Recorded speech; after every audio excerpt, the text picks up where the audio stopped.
তো এখানে কি একটা এই দ্বীপের মধ্যে আমরা খাওয়ান দিতে আছে, সবাই প্লেট দিয়ে দিছে, এই যে সবাই আস্তে আস্তে খাওয়ান নিতে আছে।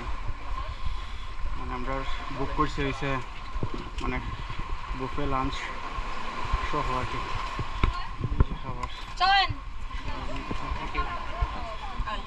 Oh, yeah.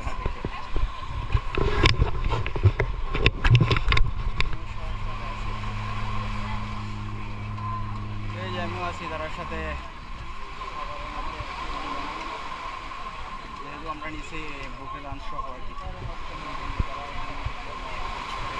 এটা অনেক ভালো একটা গীতা আর কি, যে সাগরের পাড়ে এই যে সাগরের বিচের মধ্যে খাবার দাবার অনেক অন্যরকম একটা ব্যবস্থা আর কি। যদিও আমাদের এই সুন্দর অনেক ভালো ভালো খাবার খাওয়া যায়, যদিও ওইগুলো খাবার ভালো, যদিও রেস্টুরেন্টের মধ্যে আমরা অনেক ভালো ভালো খাবার খাইতে পারি।